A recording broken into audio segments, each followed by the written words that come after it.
இன்றைக்கி நம்ம வந்து கம்பஞ்சோறு செய்ய போகிறோம். இது கம்பு அரிசி. இது வந்து கம்பு அரிசி வந்து நல்லா கடையில் வாங்கி பிடைச்சி வச்சுருக்கோம். இப்போ நல்லா தண்ணியை ஊற்றி ஒரு மணி நேரம் நல்லா இதை வந்து ஊற விட்டுறணும். கம்மம்பில்லு நனைய போட்டிருந்தோம் கம்பு அரிசி, அதை நல்லா வடிகட்டி வச்சுருக்கோம்.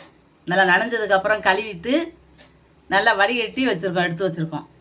இப்போ மிக்ஸி ஜாரில் போட்டு தண்ணி ஊற்றாமல் அரைக்கணும். தண்ணி ஊற்றிடக்கூடாது.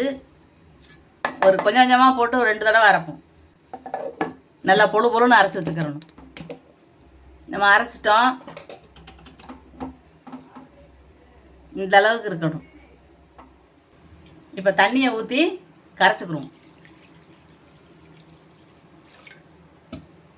ஏன்னா நம்ம வந்து கரைச்சி போட்டோம்னா சாப்பாடு சுடுதண்ணியில் போட்டு கிண்டும் போது கட்டியாக விழாது. இல்லை அப்படியும் நம்ம கரைக்காமல் இப்போ மாவை போட்டுட்டோம்னா கட்டியாக திரண்டு போயிடும். அதனால் நம்ம கொஞ்சம் தண்ணியை ஊற்றி இந்த மாதிரி கரைச்சி வச்சுக்கிறோம். நம்ம இன்றைக்கி வந்து கம்மஞ்சோறு வந்து குக்கரில் செய்ய போகிறோம். அதுக்கு புளிச்ச தண்ணி எடுத்து வச்சுருக்கோம், கஞ்சி தண்ணி. ரொம்ப புளிப்பாக இருந்துடக்கூடாது, கொஞ்சம் புளிப்பாக இருந்தால் போதும். இப்போ நம்ம வந்து சாப்பாட்டு காண்ற அளவுக்கு உப்பு போட்டுக்கிறோம். உப்பு வந்து நம்ம ரொம்ப ஒன்றும் போட்டுற வேண்டாம். நம்ம ஓரளவு போட்டுக்கிட்டோம்னா நம்ம வந்து கஞ்சி தண்ணி ஊற்றி மோர் ஊற்றி கரைக்கும் போது கொஞ்சம் உப்பு போட்டு கரைச்சிக்கலாம் காணலைன்னா. இப்போ அந்த தண்ணி வந்து நல்லா கொதித்து வரணும். தண்ணி நல்லா மலமலன்னு கொதிக்குது. இப்போ ஒரு டம்ளரில் மோந்துருவோம். இப்போ நம்ம கரைச்சி வச்சுருக்கிறத அதை ஊற்றணும். நல்லா கலக்கி விட்டுக்கிட்டு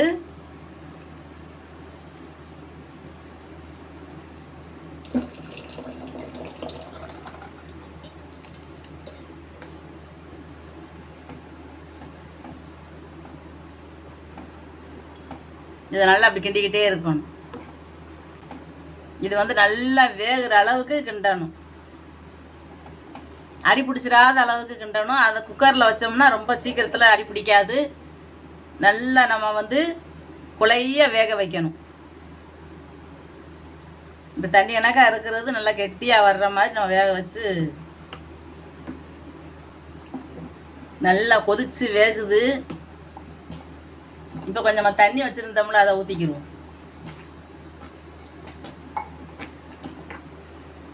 ஏன்னா இன்னும் ஒரு அரை மணி நேரம் நல்லா வேகணும். தண்ணி நம்ம அதிகமாக வச்சுக்கிட்டு ஒரு டம்ளர் மோந்து வச்சுக்கிடலாம். காணுச்சுன்னா ஊற்ற வேண்டியதில்லை, காணலைன்னா ஊற்றிக்கிடலாம். கொதிச்சு மேலே தெறிக்குது. கொஞ்சம் நம்ம வந்து அடுப்பை கொஞ்சம் குறைச்சி வச்சுக்கிறணும். ஏன்னா நம்ம மேலே வந்து தெரிச்சு விழுந்துடும். அடுப்பை கொஞ்சம் குறைச்சி வச்சுக்கிட்டே தான் நம்ம இதை வேக வைக்கணும். நம்ம நல்லா குழைய வெந்துருச்சு.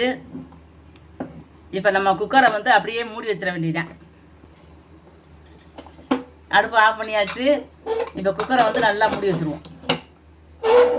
ஒரு அரை மணி நேரம் கழித்து வந்து மறுபடியும் நம்ம வந்து நல்லா கிண்டி விடணும். கிண்டி விட்டு அதுக்கப்புறம் மூடி வச்சிடணும். இப்படியே ஒரு 2 தடவை நல்லா கிண்டி விடணும். கிண்டி விட்டுனதுக்கப்புறம் அப்படியே மூடி வச்சிட்டோம்னா நம்ம வந்து காலையில் கிண்டுறோம் அப்படின்னா நைட்டுக்கு நல்லா குழம்புக்கு தொட்டு சாப்பிட்ற அளவு கெட்டி ஆயிரும். நம்ம நைட்டு கிண்டி வச்சோம்னா காலையிலைக்கு குழம்பு ஊற்றி சாப்பிட்றதுக்கு நல்லா கட்டி ஆயிரும். நல்லா தவுன் கட்டி மாதிரி இருக்கும். நல்லா சாப்பாடு பிடிக்கல வைக்கல ஒன்றும் செய்யலை. நம்ம பக்கத்துலேயே இருந்து கிண்டிக்கிட்டு இருந்ததுனால நமக்கு பிடிக்கலை. அடுப்பை வந்து குறைச்சே வச்சு செஞ்சதுனாலதான் நமக்கு சோறு ஃபுல்லாக தெரிக்கலை. இல்லைன்னா நம்ம மேலே தெரிச்சிடும். தெரிச்சிச்சுன்னா பொத்து போயிடும் நம்ம உடம்பு. அந்த அளவுக்கு சூடாக இருக்கிற சாப்பாடு தெரித்து மேலே விழுந்துடும். கம்மஞ்சோறு வந்து குக்கரில் வச்சுருந்தோம்.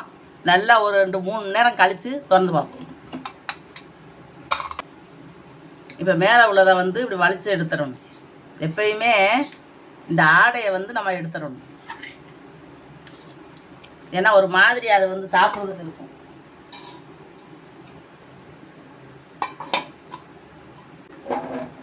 இப்போ இந்த சோறை வந்து நம்ம எடுத்து பார்ப்போம். கல் மாதிரி இருக்கு. இங்கே அப்படி இருக்கு. இதை வந்து அப்படியே எடுத்து வச்சு குழம்பு ஊற்றி சாப்பிட்டோம்னா நல்லா இருக்கும். நல்லா இப்படி சாப்பிடும்போது நல்லா துண்டு துண்டாக இருக்கும். இந்த மாதிரி இருக்கும். கெட்டியாக வந்துடுச்சு. சோறு வந்து நமக்கு குக்கரில் வச்சதுனால பிடிக்க வேற செய்யலை. நம்ம கைவிடாமல் கிண்டிக்கிட்டே இருந்ததுனால குக்கரில் ஒட்டலை. கம்மஞ்சோறு செஞ்சு முடிச்சிட்டோம். கருவாட்டு குழம்பு வச்சுருக்கோம். கம்மஞ்சோத்துக்கும் கருவாட்டு குழம்புக்கும் ரொம்ப நல்லாயிருக்கும். அது கம்மஞ்சோறு நல்லா ஆறி போயிருக்கு. கருவாட்டு குழம்பு சூடாக இருக்குது. நம்ம தொட்டு சாப்பிட்றதுக்கு அப்படி இருக்கும். இங்கே அப்படியே இட்லி மாதிரி இருக்கு. நான் நாள் செஞ்சு வச்சுட்டு மறுநாளே சாப்பிடும்போது கருவாட்டு குழம்பு தொட்டு சாப்பிட்றதுக்கு அப்படி இருக்கும். நல்லா ருசியாக இருக்கும்.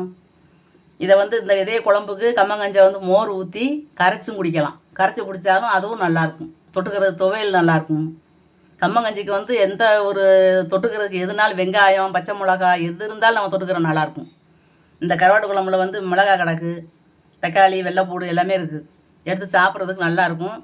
சோறை வந்து நம்ம செஞ்ச அன்னைக்கு கம்மஞ்சோறு வந்து இந்த மாதிரி கெட்டியாக வச்சு சாம்பார், மீன் குழம்பு, கறி குழம்பு எல்லாத்துக்குமே நல்லாயிருக்கும்.